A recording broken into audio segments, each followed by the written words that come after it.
So this is the monthly roundup of books that I've read, and the good books that I've read this month.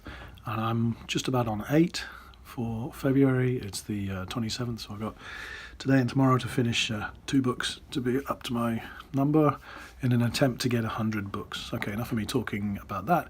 The first book I read was The Wizard of Earthsea by Ursula K. Le Guin.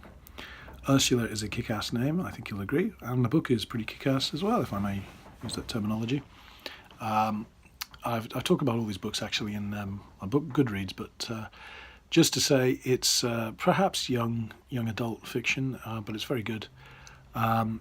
It's a sort of a precursor to Harry Potter, really. I mean, it's about a kid who goes to wizarding school and has to defeat his own demons, and it's very well done. But I read that because she died recently, and I realised I hadn't read anything by her, so it's good. Well, it may not be her best thing, but it's certainly very good. Then I read Out by Natsuo Kirino. Very, very good noir Japanese thriller, sort of a caper, but there's moments of humour in it, but it's very dark. It's all about the nasty things men do to women, and women get their revenge by a woman strangles her wife-beating husband, and her friends chop up the body. And it's will they get away with it or not kind of a book. But it's very well done, very graphic in parts. Not young adult, but good.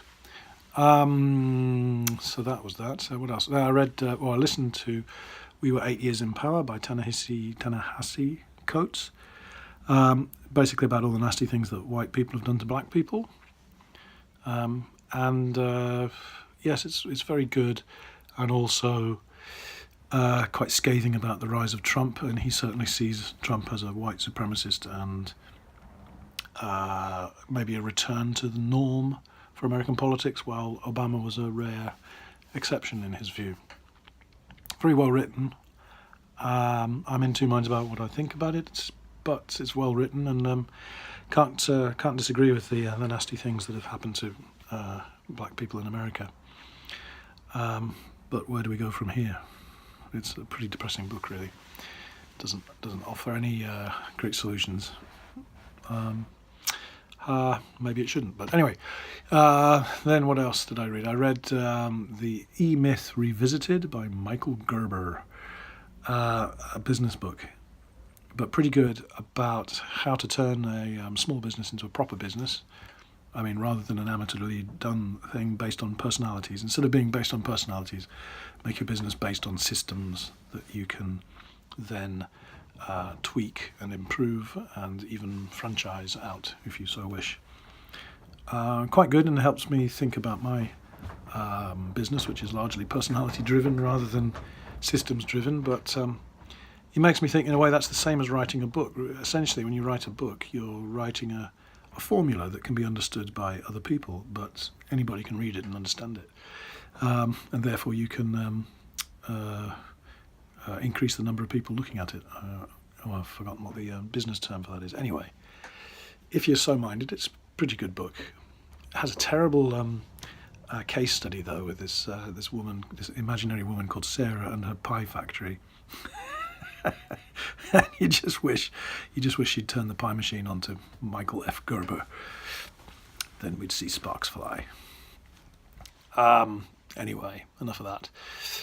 What else did I read? I read The Foreign Correspondent by Alan First, my second first.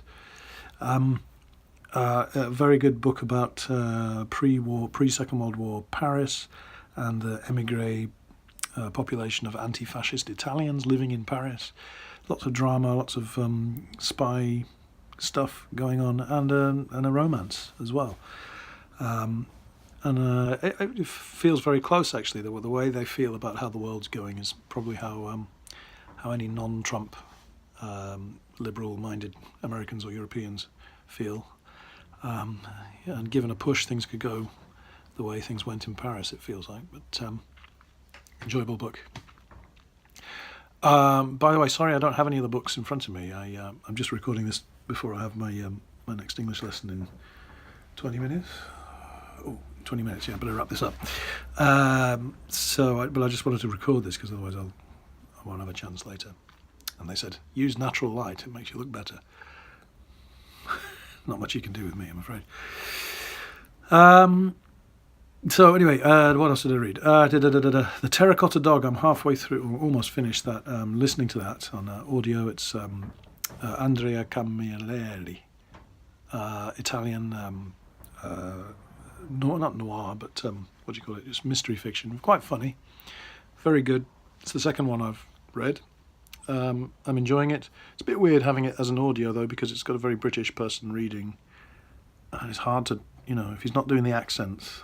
He's got a good Italian pronunciation, but he sounds very British when he's talking. It's a bit weird. Not that I have anything against people sounding British, but it's, I don't know, I'm in two minds about how it sounds for an audio. Although I suppose it would be silly if he was speaking fluent English with an Italian accent. But somehow I'd enjoy that more, I think. Anyway, good book, entertaining, very funny, about Sicily, a good cop in Sicily who's quite happy to bend the rules to make justice happen. Enjoyable. What else am I reading? What am I doing? I'm doing reading The Dubliners by James Joyce, which is a bit highbrow, maybe, but actually it's very well written, and in the way that you can read it, it's short stories based on people in Dublin at the turn of the century, I guess, the 19th, 20th century. And it's very good. The sentence structure is great. It's very easy to understand on one level, and then after you've read the story, it really sits with you, because there's a lot of work you can do, or you don't have to do. But it's like genre fiction. You don't have to do much work, because there's a baddie and there's a goodie and what's going to happen, and you pretty much know what's going to happen, which is enjoyable in itself. With James Joyce, it's not. The writing's very clear and well written, well explained, and it's not pretentious writing at all. Very English as spoken by Dubliners of the day. But there's more going on under the subtext, I guess that is. And they're short stories, so they're just little bites, little episodes of life in Dublin from ordinary people's points of view. There's a lot of problems with young love, and young people becoming mature, and mature people facing death. I mean, it's the full gamut of life, without being pretentious. But as I say, it's quite meaty. You can read it and absorb it and think about the stories. So I'm enjoying that. I know he gets a bit up his own backside in his last Finnegan's Wake, which is basically unreadable apparently. But this is one of his earlier works. It's very palatable. And I do actually have one book, and the other book that I'm reading would be number 8. I do actually have that with me, because I'm going to try and read it when I have a break later. The No BS Direct Marketing, I'm just reading it. The No BS Direct Marketing. No BS Direct Marketing, the ultimate no holds barred, kick butt, take no prisoners, direct marketing for non-direct marketing business, by Dan Kennedy. This is not high literature, and that comes as a shock. But it's I've just been reading about business practices, I guess, because I want to improve my my publishing abilities, and and also have a spillover on my school that I teach from, and try and improve business incrementally. So I thought I'd read this one, which was lent to me by a good friend, or a recent new Facebook friend. And what was I going to say?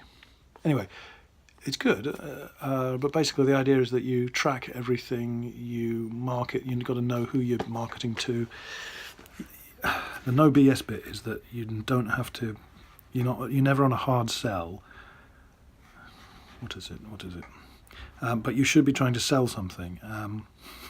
And the problem is, a lot of marketing is also, we copy the big boys, and it's all about sort of image marketing and stuff. But when you're a small business, he says, don't mess with that. You've got to make a sale.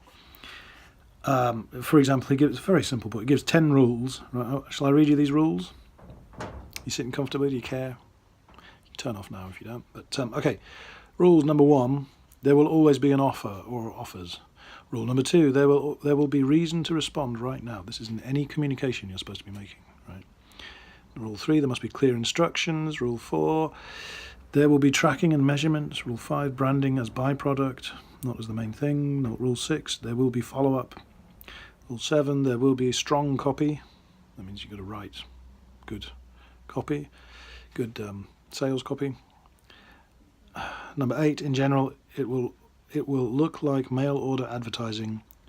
Rule 9, results rule, period.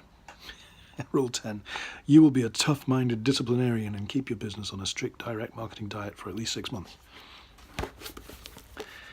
Not the literature that you may be expecting, but it does have an effect on how you write or how you market. And I've been thinking about these things as I write my Hannah Walker books and the textbooks that I work on for my school. But I am working on some textbooks for another rival school, not really rivals, but a nearby school. So it makes me think about, well, how do I best market these books and get them into the hands of the people that want them. But you didn't want to know all about that, so sorry about that. But anyway, that's what I'm reading. So a kind of eclectic mix, I hope. Bit of business, bit of historical stuff, bit of Japanese stuff. All in the aim of improving my writing and improving my English and improving my business. So anyway, I hope that's of use to you. Next month, I'm going to try and experiment. For all of March, I'm going to try and read some of the free books that I've downloaded onto my Kindle. I've got about 200 books on there that I haven't even looked at. And every time I've gone into them, I thought, and I've had to delete things. But I thought, out of those 200, many of them self-published, there must be at least 10 that are worth reading. And I'm going to find them. And that's my mission for next month. So tune in next month, at the beginning of the month, and I'll have more reports. If you want to catch any of my reviews, have a look at goodreads/PatrickSheriff, I think. Or come back here next month and I'll have another one of these videos with all the books I've hopefully read from my Kindle. Okay, have a good one. Thanks.